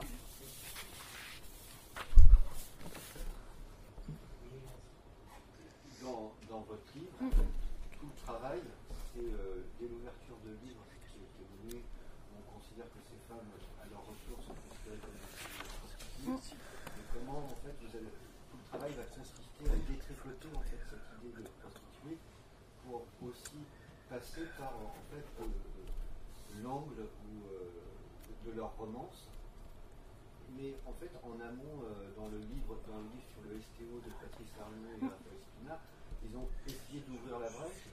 En fait ils l'ouvrent assez tardivement, et en fait vous-même quand vous pouvez vous faites ce livre, en fait les derniers témoins sont presque tous décédés. Exactement, j'arrive tard. Ouais. Et en plus, il faut se dire que c'est des femmes d'origine ouvrière qui ont travaillé certainement durement toute leur vie. Donc, quand elles arrivent à cet âge-là, j'en ai retrouvé peu. Et celles que j'ai retrouvées, souvent, j'ai eu du mal à ce qu'elles me parlent. Et je dirais même que le fait que dans les familles, cette mémoire avait été occultée et brouillée, ça fait aussi que tout le monde connaît un résistant dans sa famille, mais bien peu ont des travailleuses dans leur famille. Vous voyez, alors qu'en fait, s'il y en a 80 000, il y en a nécessairement autour de nous des gens qui descendent de cette histoire-là. Mais en fait, comme c'est pas transmis, c'est dur de les retrouver. Ça répond à la question ? Oui, Ouais. mais aussi sur la question de leur romance, c'est-à-dire comment en fait vous êtes obligé de passer par leur histoire intime, par leur histoire d'amour, pour ouvrir une porte en fait sur leur identité. Et cette identité elle passe aussi par des dossiers de police, comment se trouve leur mémoire. Ouais, ça c'est assez. En fait, c'est un problème de l'histoire des classes populaires en général. Hein, comme on parlait avant, c'est que les classes populaires laissent peu de traces dans les archives, et en général, quand elles en laissent, c'est ce qu'on appelle parfois les archives de l'infâme, c'est-à-dire des dossiers de police, des dossiers qui vous criminalisent. Et donc, moi, j'avais ce matériau certes riche, mais qu'il fallait que je prenne à l'envers, parce que moi, je voulais pas. Disons. Mon but, c'était d'utiliser un dossier qui parle d'un vol, d'un suicide, d'un avortement, pas pour documenter le vol, le suicide, l'avortement, mais essayer de retrouver les 24 heures de la vie de cette femme avant qu'elle se suicide, par exemple. Et donc tout ce qu'il a traversé à ce moment-là, tous ses tourments, tout ce qui l'amène à ce geste, et qui me parle de sa vie. Et qui donne une voix, souvent, parce que dans les dossiers, on a aussi des dépositions, on a des témoignages, on a des lettres qui sont captées par la police. Et donc on retrouve leur voix. Alors que moi j'avais beaucoup de voix qui parlaient d'elles, mais j'avais très peu de voix d'elles. Ça c'était important. Oui, notamment, il y a un récit dans votre livre d'une femme qui va faire une tentative de suicide, et donc l'enquête révèle que c'est un drame amoureux en fait. C'est pas question d'hygiène, c'est pas ça. C'est pas l'histoire qu'elle a des coups et qu'elle écoute son amant. Ouais, c'est ça. D'abandon. C'est ça. Et c'est pas une tentative, enfin c'est une tentative, mais elle se suicide en fait. Mais du coup, on mène l'enquête, et là on retrouve les lettres de son amant, qui sont des lettres d'insultes en fait. Et voilà, on s'approche de choses assez dures. Dans les dossiers de police, on retrouve les lettres de l'amant. Oui. Ouais. Parce qu'en fait, ce qu'ils font, c'est que comme ces femmes sont en hébergement collectif, c'est pas compliqué. Hein. On passe à leur chambre et on saisit tout ce qu'il y a dans la boîte aux lettres, c'est pas compliqué à faire en fait. Voilà, et donc moi je retrouve la lettre de l'amant qui a provoqué le suicide. Et ce qui est assez dur, c'est que c'est une lettre injurieuse, et puis qui nous parle de comment ces camps aussi vont altérer le corps et donc vous rendre sale. Et puis pour une femme, être sale, c'est assez rapidement être aussi déviant. Enfin vous voyez, il y a des associations entre la saleté physique et morale pour une femme qui vont vite, quoi. Oui, parce que c'est à ce moment-là que vous parlez de l'impossibilité de faire couple, le fait d'être dans ces camps, que les hommes et les femmes ne peuvent pas être ensemble, qu'ils ne peuvent pas s'installer dans un appartement. Donc ça met en danger en fait cet endroit aussi que vous détricotez ils en auraient profité pendant 2 ans alors qu'il y a un désir de faire couple chez eux. Bah oui, parce qu'en fait, qu'est-ce que ça veut dire le fait d'être hébergé en camp ? Ça ne veut pas dire qu'il n'y a pas de sexualité, mais ça veut dire que la sexualité, elle va se faire dans les coins. Voilà. Et ça, pour une femme, c'est très disqualifiant d'avoir une sexualité qui n'est pas dans le privé, dans l'intime, mais qui s'expose. Ça vous met tout de suite du côté de la prostituée, en fait. Et donc, les mêmes hommes, d'ailleurs, qui ont des relations amoureuses et sexuelles avec elle, je pense qu'ils sont un peu déboussolés par ça, et que ils ont du mal à avoir du respect pour des femmes quand c'est dans ces conditions-là. Et donc il y a des projets de mariage, il y a des couples, il y a des relations amoureuses, mais c'est vrai que ils ne peuvent pas prendre les formes les formes respectables. Voilà. Et du coup, ces femmes-là, ça les disqualifie. Voilà. Mais est-ce qu'il y a eu quand même des belles histoires ? Je pense qu'il y a des belles histoires. Je pense qu'il y a des belles histoires. Si, il y a des gens qui se... Il y a des gens qui se marient en rentrant, par exemple. Il y a des gens qui se retrouvent. Voilà. Ouais. Toujours un coin de ciel bleu. Il faut. J'avais une dernière question aussi. Alors je réfléchissais à l'instant par rapport à ce qui a pu se passer en Europe aussi, et notamment, alors la Norvège, je suis moins sûr, mais le cas du Danemark, pour le coup, c'est,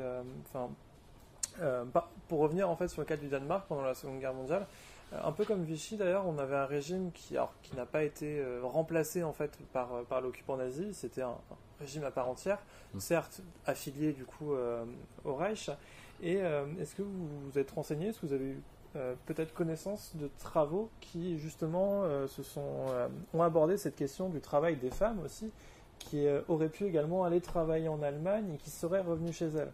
Parce qu'il y a eu aussi des phénomènes effectivement d'épuration là-bas qui sont intéressants quand on prend justement une approche comparative en fait, de voir comment les populations réagissent, comment ça s'est passé au niveau de l'État. Notamment, il y a un travail sur les femmes belges qui a été fait. Et ce qui est intéressant, c'est qu'en Belgique, justement, c'est là où l'occupant dit on va essayer de forcer aussi les femmes au travail. Et il voit de faire du STO, en gros, il voit que ça provoque des grandes réactions, et notamment de l'Église catholique. Et ils se disent, non, tant pis. Et donc ils le font un temps, et après ils abandonnent quasiment. Et je pense que c'est pour ça que les Françaises ont été épargnées, entre guillemets, parce que, voilà, ils décident, en Europe de l'Ouest, c'est pas possible. On va le faire là où on a vraiment une grande violence de l'occupation, en Europe de l'Est. Mais en Europe de l'Ouest, les femmes, donc les Italiennes, c'est pareil, les Belges, les Néerlandaises, on va faire ça sur la base du recrutement volontaire. Voilà.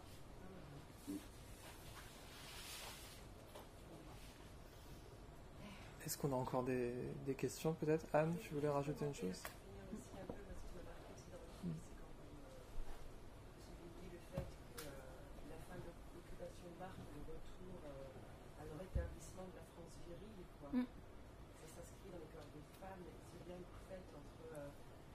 Nationale et conjugale. Oui, et on sent à travers votre ouvrage que la période de la guerre a été du coup un moment de désordre en fait dans les rapports entre hommes et femmes, quelque chose qui s'est chamboulé dans les responsabilités du job, etc. J'ai l'impression qu'il y a une espèce d'ouverture, d'émancipation, quelque chose, mais qu'on a voulu à la fin de la guerre remettre les choses dans l'ordre, les femmes à la maison, cette image comme ça de la française patriote qui aurait été une grande asexuée. Je trouve que c'est assez étonnant tout ce que vous relatez de cette période de quelle manière, on referme les couverts à la fin de la guerre, quoi. C'est un espèce de... Exactement. Alors, c'est vrai que ça veut... Moi, j'aime bien le terme de désordre, parce qu'effectivement, c'est pas des trajectoires qu'on aurait envie d'appeler émancipation, libération. Alors, on voit qu'il y a beaucoup d'impasses, il y a beaucoup de souffrances, mais désordre, c'est sûr. C'est sûr que ça ne correspond pas ni au programme de Vichy, ni même au programme idéal de la famille française. Je veux dire qu'il pourrait être porté par d'autres gouvernements après. Et effectivement, on savait que la libération, c'était une période de retour à l'ordre de ce point de vue-là aussi, même si c'est la période du droit de vote des femmes, mais par ailleurs, il y a une sorte de... on referme la question de l'émancipation, de ce désordre, mais on ne connaissait pas bien ce désordre, je trouve. Alors je me suis dit, moi je vais explorer le désordre, je vais aller regarder. Voilà.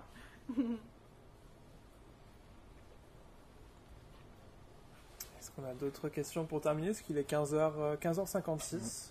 On est parfaitement dans les temps, pour le coup. C'est magnifique. Petit mot de la fin, je ne sais pas si vous voulez rajouter quelque chose du côté de la compagnie. Sinon, déjà merci faire un petit mot de conclusion. Merci à vous pour vos interventions.